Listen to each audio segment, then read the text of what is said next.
سيئات أعمالنا من يهده الله فلا مضل له ومن يضلل فلا هادي له ونشهد أن لا إله إلا الله وحده لا شريك له أما بعد فأعوذ بالله من الشيطان الرجيم بسم الله الرحمن الرحيم ولا تجعلوا لله أندادا সম্মানিত উপস্থিতি, আমরা খুবই আনন্দের সাথে জানাচ্ছি যে আলহামদুলিল্লাহ আমাদের এই ছাত্র পাঠাগারের উদ্যোগে এই মাসব্যাপী বছরব্যাপী যে কার্যক্রম, সেই কার্যক্রমের শেষ সর্বান্তে আমরা এখন উপনীত। আলহামদুলিল্লাহ আল্লাহ পাক রব্বুল আলামিন সফলতার সাথে আমাদেরকে এই কার্য আঞ্জাম দেওয়ার তৌফিক দান করেছেন, আলহামদুলিল্লাহ।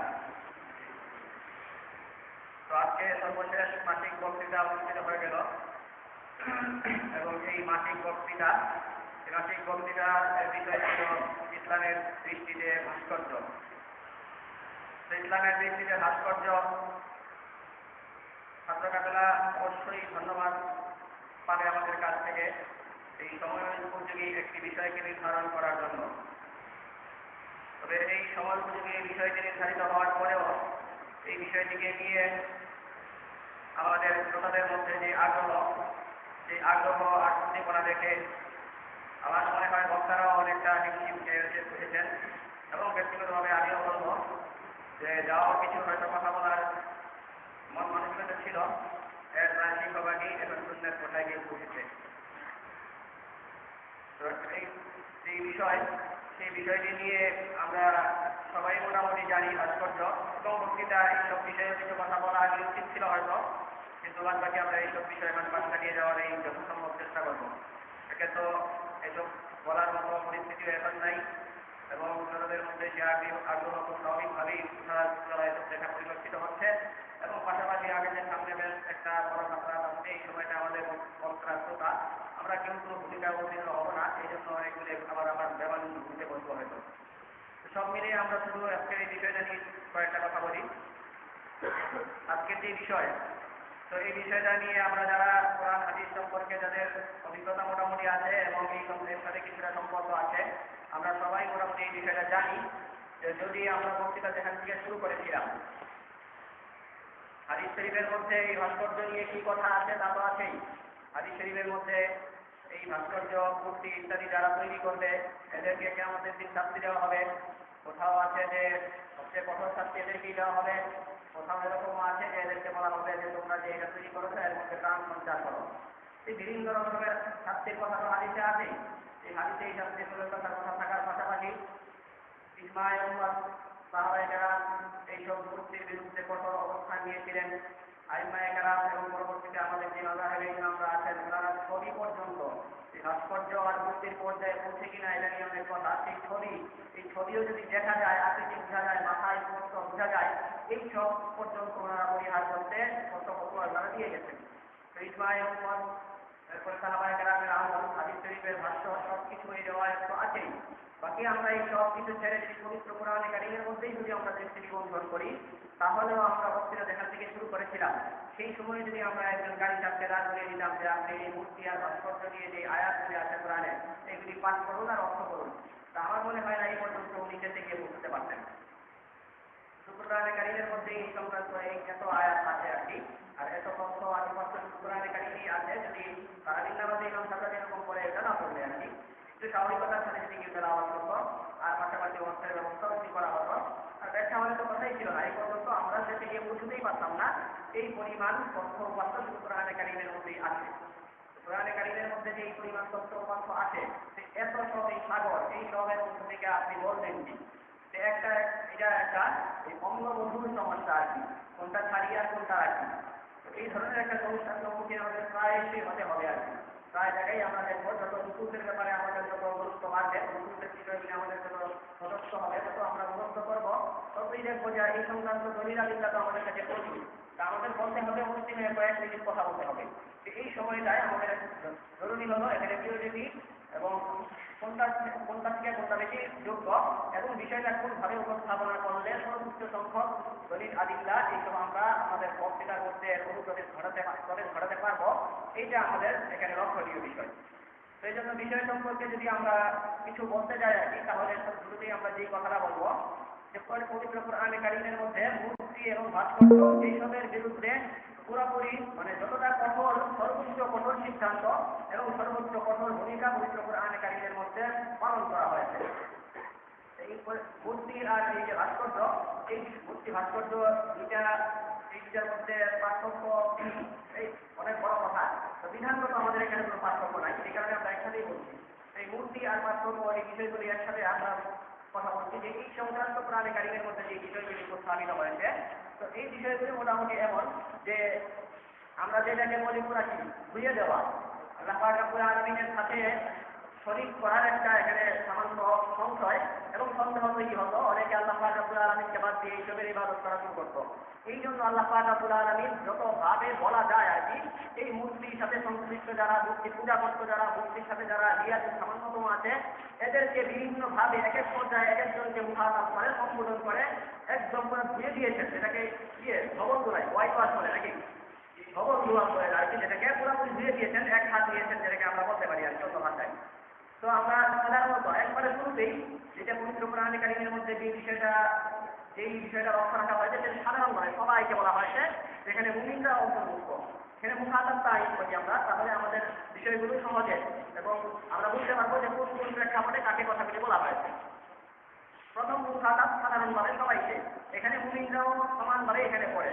আল্লাহ পাক রব্বুল আলামিন সবাইকে বলে দিয়েছেন যে তোমরা সব কাজ শুধু আল্লাহর ইবাদত করো। এই সংক্রান্ত আয়াত অনেক আছে, লা ইলাহা ইল্লাহু, লা ইলাহা ইল্লাহুল হাইয়ুল কাইয়্যুম, লা ইলাহা ইল্লাহুল মালিকুল কুদ্দুস, লা ইলাহা ইল্লাহুল আজিজুর রহিম, এই ধরনের বহু আয়াত আছে। এরপরে আরো ইসতিসনার সাথে এবং হাসরের সাথে বলা হচ্ছে ইন্না ইলাহাকুম লাওয়াহিদ, ইন্নামা ইলাহুকুম লাওয়াহিদ। এরপরে আল্লাহ পাক রব্বুল আলামিন একজন, ইলাহ একজন, এই সব বলার পরে সবাইকে বলা হচ্ছে সুতরাং লা তাজআলু লিল্লাহি আনদাদা, তোমরা আল্লাহর সাথে আর কাউকে সমকক্ষ দাঁড় করিও না। এইটা একটা সাধারণ কথা ছিল যেটা সবাইকে বলতেন। এরপরে যারা মূর্তির সাথে রিয়াজু করলে এদেরকে আল্লাহ পাক রব্বুল আলামিন ধুয়ে দিয়েছেন, একবারে শারীরিক, মানসিক, দুনিয়া, আখিরাত সর্বদিক থেকে এদেরকে ধরেছেন।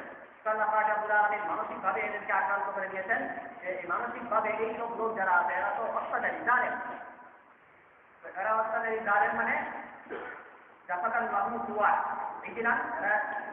জাফাকাল লাহু সুয়ার আলাম ইয়ারাউ আন্নাহু লা ইউকাল্লিমুহুম ওয়া লা ইয়াহদিহিম সাবিলা ইত্তাখাযুহু ওয়া কানু যালিমিন।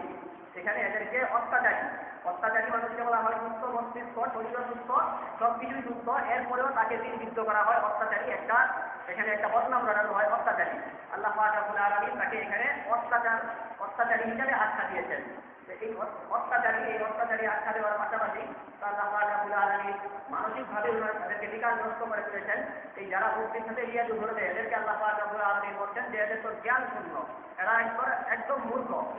তো একটা হলো কি মানসিকভাবে এরা দুর্বল, এটা পবিত্র কোরআনে কারীমের মধ্যে বলা হয়েছে দৌলত ওয়াজিবু ওয়াল মাসলুব নাকি। এরা যদি যারা এই সবকে ডাকে লা ইয়ামলিকুনা যুবারান ওয়ালা বিস্তামাউলা, সবাই যদি সংঘবদ্ধ হয় তাহলে ওরা কি করতে পারবে না, কোনো কিছু একটা মাটি পরিমাণ কিছু তৈরি করতে পারবে না। এই মাটি পরিমাণ কিছু যদি তৈরি করতে তো পারবে না, উপরন্ত যদি মাটি এদের কাছ থেকে কোনো কিছু নিয়ে যেতে চায় তাহলে এরা তাড়াতেও পারবে না। দৌলত ওয়াজিবু ওয়াল মাসলুব, এই যারা মাসলুব, যাদেরকে অনুষ্ঠিত, যাদের এই মূর্তিদের পূজা যাদের করা হয়, এদের অবস্থায় যদি এটা হয় তাহলে এদেরকে যারা পূজা ভাবে, এদেরকে যারা উপাস্য ভাবে, এই উপাস্য যারা ভাবে স্বাভাবিকভাবে উপাস্য থেকে যারা উপাসনা করে এদের মর্যাদা কম হয়, তাহলে দৌলত মাসলুবই যেমন হবে, তাহলে যারা পারে যারা উপাস্য এরা আরো বেশি হয়, এরা দুর্বলতার সীমান্ত পর্যায়ে পরিষ্ঠ। এরা এই কথা বলার পরে শুধুমাত্র এরা দুর্বল এটাই না, এরা পুরা জ্ঞান শূন্য, এদের জ্ঞান বুদ্ধি বলতে কোনো কিছুই নাই। جاءوا بني إسرائيل البحر فأتوا على قوم يعكفون على أصنام لهم। মুসা আলাইহিস সালাম জাতি নিয়ে যাচ্ছিলেন, এরা দেখলো যে এক জাতি এরা এই ধরনের মূর্তি পূজা করছে। তো মুসা আলাইহিস সালামের লোকেরা বলল, হুজুর ইজা আল্লাহ আলিহাতান কামা লাহুম আলিহা, এরা কত সুন্দর এই মূর্তি পূজা করছে, আমাদেরকে কিছু বানায় দেন। তো উনি বললেন কি ইন্নাকুম কওমুন তাজহালুন, ইজা আল্লাহ আলিহাতান কামা লাহুম আলিহা ক্বালা ইন্নাকুম কওমুন তাজহালুন, তোমরা তো মূর্খ। আগে বলা হয়েছিল কি তোমরা কি দুর্বল, আর এখন বলা হচ্ছে দেখি দুর্বল না, তোমাদের কাণ্ড জ্ঞান কিছু নাই। কাণ্ড জ্ঞান কিছু নাই। এই কাণ্ড জ্ঞান যারা মূর্খ এরা কি কাণ্ড জ্ঞান নাই, জ্ঞান আছে কিন্তু ভালো করে বুঝে না।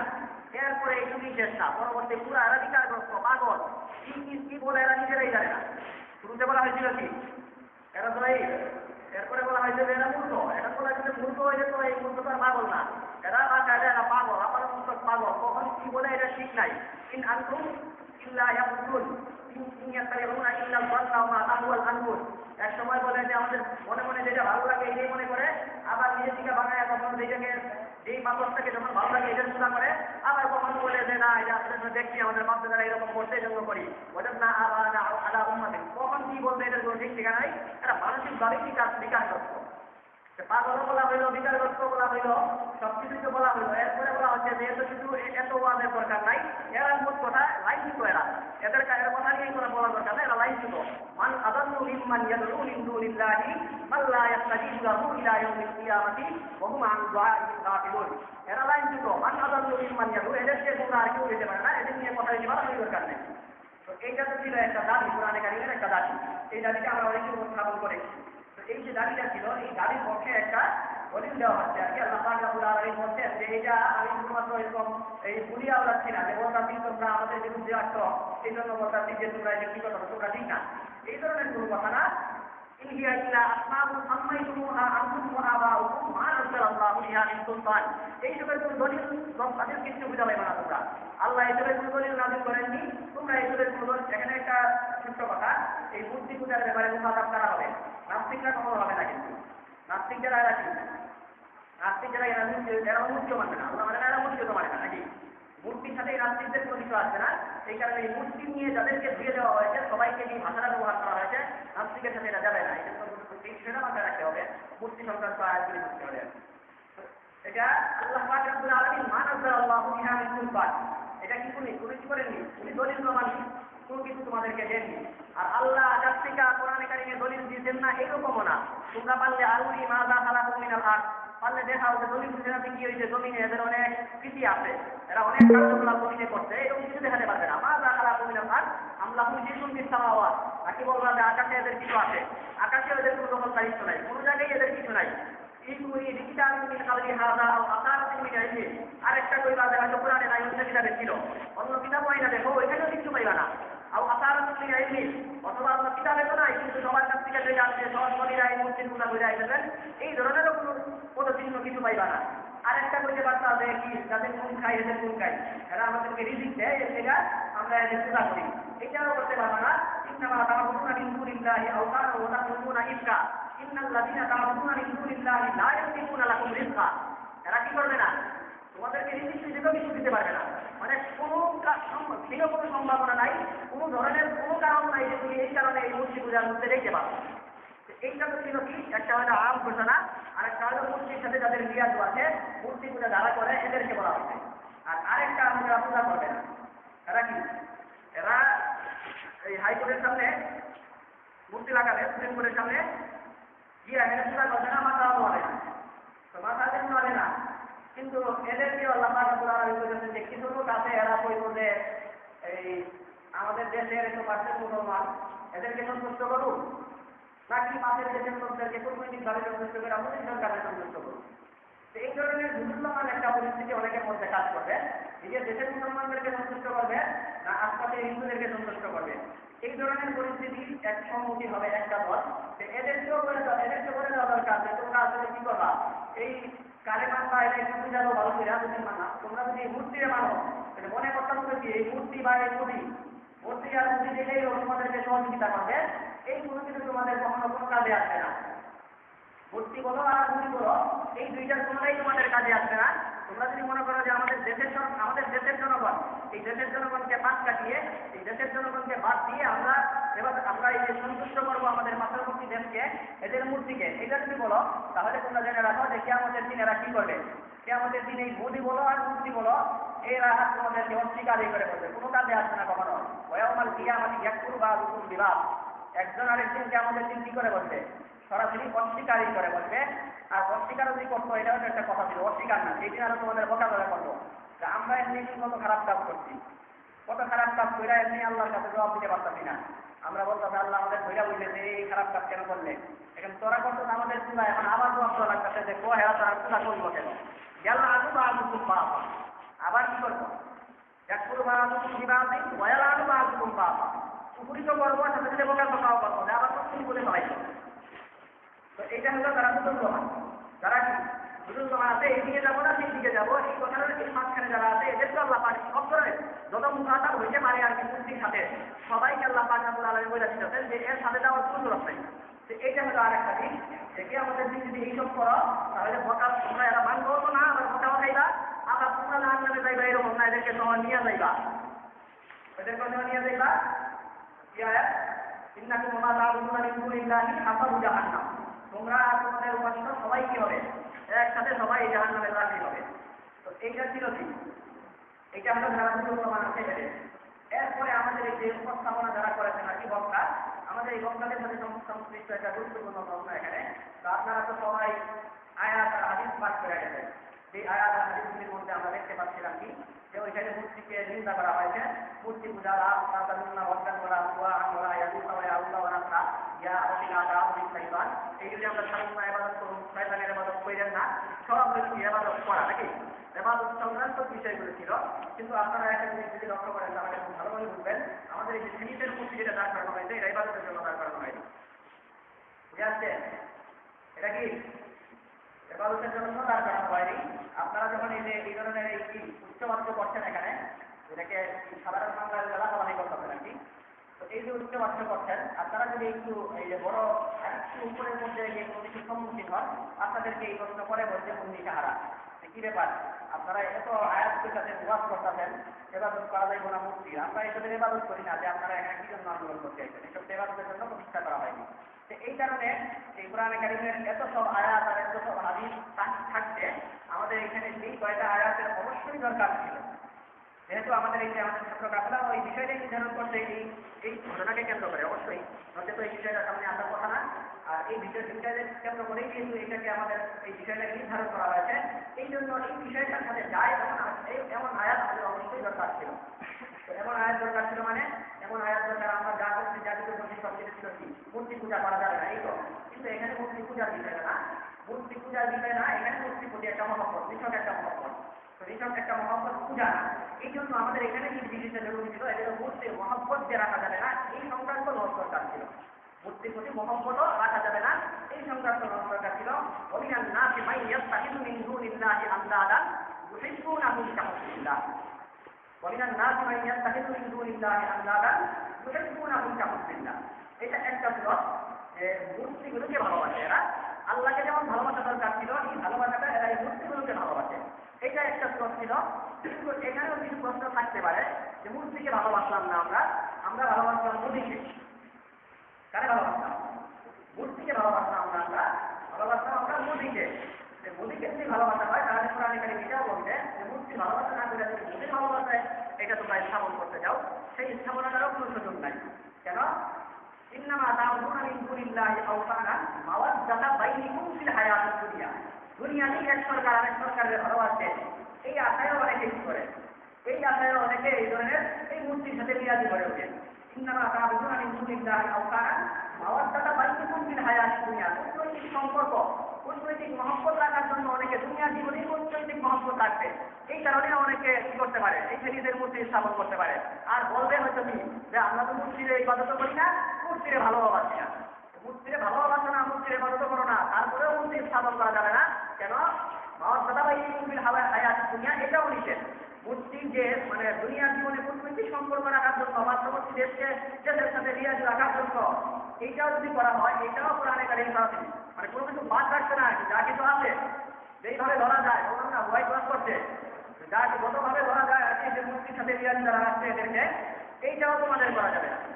এই সব ছিল এই মূর্তি সংক্রান্ত আমরা শুধুমাত্র অনেক আয়াতের অর্থ করার সুযোগ হয়নি আর কি, মোটামুটি কিছু বিষয় আপনার সামনে তুলে ধরছি।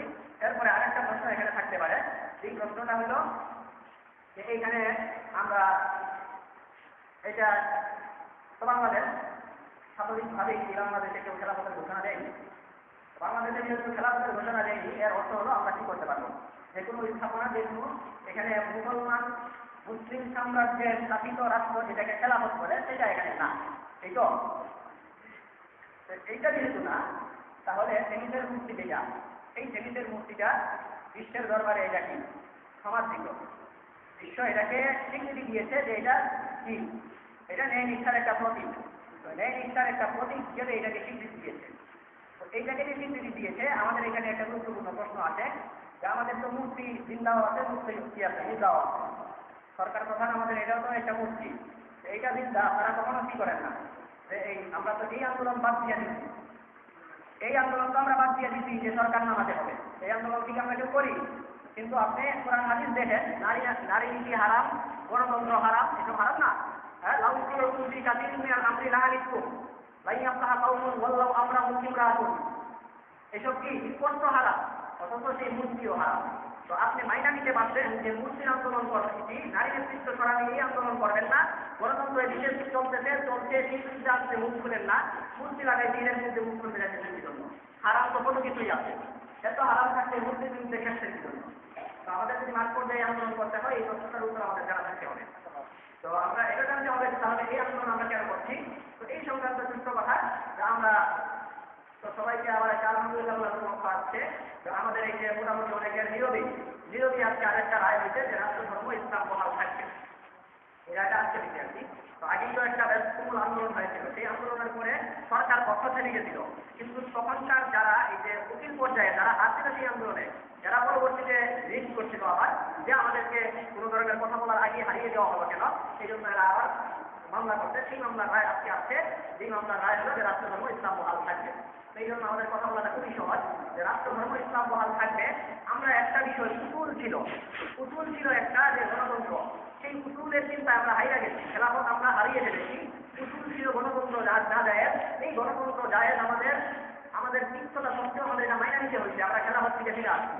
এই জন্য গণতন্ত্রের একটা মাত্রা হইল নারী নেতৃত্ব। কি গণতন্ত্রের একটা মাত্রা হইল নারী নেতৃত্ব। যেহেতু ৮টি মাত্রা গণতন্ত্র, এটার মধ্যে আমরা আন্দোলন করে কোনোভাবেই পারছি না, আমাদের মাইনা নিতে হয়েছে যে নারী নেতৃত্ব গণতন্ত্র চলবে এই দেশে। এই দেশে গণতন্ত্র চলবে, এই কথা মাইনা নেওয়ার পরে এই দেশে নারী নেতৃত্ব চলবে না, এই কথা বলার আমাদের অধিকার নাই। কারণ আমরা গণতন্ত্র যেটা আসল, সেই আসলকেই মাইনা নিচ্ছি, এখানে পড়ার মধ্যে খেলাফ করার অধিকার আমাদের নাই। কিন্তু রাষ্ট্র ধর্ম ইসলাম এটা একটা উসুল, এই উসুলে এখন আমরা বিজয়ী। রাষ্ট্র ধর্ম ইসলাম এটা একটা উসুল, সেই একটা আসল আর কি, আসল উসুল। এই মূলনীতিতে আমরা এখনো বিজয়ী। এই দেশের সংবিধানের মধ্যে এখনো আছে, এই সংবিধানে এখনো আছে যে বাংলাদেশের রাষ্ট্র ধর্ম ইসলাম। যেই দেশের সংবিধানে আছে আসল হল রাষ্ট্র ধর্ম ইসলাম। এই দেশের সংবিধানকে বাদ কাটিয়ে যে ইসলামের সাথে সাংঘর্ষিক একটা মূর্তি স্থাপন, তাও জনসম্মুখে লোকালয়ে একটা হইতে পারতো, এটা আন্তর্জাতিক স্বীকৃত একটা বিষয়। জনগণের অধিকার আছে আন্তর্জাতিক স্থাপনাগুলো জানার, এইটা কি অধিকার মানুষের আছে, সাধারণ জনগণের আছে। কিন্তু সেই অধিকার জানার জন্য জাদুঘরে এই জিনিসকে রাখা যেতে পারে। কারণ জাদুঘরে মানুষকে জনগণ যাদের আগ্রহ হয়, এরা জাদুঘরে গিয়ে দেখে আসছে যে আন্তর্জাতিক স্থাপনা কি, আন্তর্জাতিকভাবে নিষ্ঠার জন্য স্বীকৃত বিষয়টা কি, এটা সবাই একটু দেখে আসে। কিন্তু যেহেতু স্বীকৃত ধর্ম এখনো ইসলাম, মুসলমানরাই এই দেশের সংখ্যাগরিষ্ঠ, এই জন্য এরা চলতে ফিরতে এদের সামনে দিয়ে হারাম জিনিস যেন না আসে, এদের সামনে দিয়ে এদের এই যে রাস্তাঘাটে এদের সর্বোচ্চ আদালতের সামনে দুর্নীতি মাত্রা যেটা, এই দুর্নীতি মাত্রা হল মূর্তি। উসুল ৮টি মাত্রা যেটা মুসলমানদের হাতে এখনো রাষ্ট্র ধর্ম, সেই ৮টি মাত্রা মুসলমানদের রাষ্ট্র ধর্ম এটা হাতে রাইখা দুর্নীতি মাত্রা মূর্তি স্থাপন করা, এইটার বিরুদ্ধে আন্দোলনের অধিকার সাংবিধানিকভাবে মুসলমানদের আছে। তো এই বিষয়গুলি আমাদের জানতে হবে আর কি। কারণ যে কোনো সময় ধরে বলতো রাস্তায় বেরিয়ে যেমন নামত ঠিক থেকে নামতো কি হইতেছে, এই ছিল মোটামুটি কথা আর কি। তাছাড়া এখানে সাংবিধানিকভাবে বলেন, ধর্মীয়ভাবে বলেন, আপনি দৃষ্টিকোণ থেকে যারা বুদ্ধিজীবী মহল, এরাও এখানে আপত্তি করতে পারবে যে কোনো কিছু ছিল না, এটার সামনে কোনো কিছু ছিল না, হঠাৎ মূর্তি একটা দাঁড় করানো হয়েছে, এটা ভিন্ন একটা কথা ছিল। গাড়ি পাল্লা যেটা ছিল দীর্ঘ একটা সময় পর্যন্ত, এটাকে অপসারণটা কেন করা হলো, এর জন্য যুক্তিসঙ্গত একটা কারণ নেই। সেইটা বুদ্ধিজীবী মহল যদি চায়, এরাও আপত্তি করতে পারবে। রাষ্ট্র ধর্ম ইসলামের পক্ষে যারা সবাই এটা ঘোরাও করতে পারবে। এবং যারা মৌলবাদী, একদম আত্মমাত্র যারা কি মুসলিম, যারা কি বলে মৌলবাদী হিসাবে যাদেরকে বলা হয়, এরা তো ইসলামের দৃষ্টিকোণ থেকে আপত্তি করতেই পারবে। তো মোট কথা এই মূর্তির বিরুদ্ধে আমাদের যে আন্দোলনটা, সেই আন্দোলনটা আপনিভাবে যাই বলেন আপনারা, সবভাবে এটা একটা শুদ্ধ আন্দোলন। এই আন্দোলনের বিরুদ্ধে আমাদের মুখ খোলার পূর্ণ অধিকার আছে। এবং যদি আইন মামলা পর্যন্ত যাওয়া হয় আর কি, তাহলে আলহামদুলিল্লাহ এখানে যদি কোনো ধরনের ভয় বা দিক না হয়, তাহলে শেষ পর্যন্ত এখানকার বিষয়ে আমাদের পক্ষে আসলেই লাভ করি। তো এই বিষয়গুলি সম্পর্কে আল্লাহ পাক রব্বুল আলামিন আমাদেরকে সম্পদ অবগত করার তৌফিক দান করুন। ওয়া আখিরু দাওয়ানা আলহামদুলিল্লাহি রাব্বিল আলামিন। আসসালামু আলাইকুম।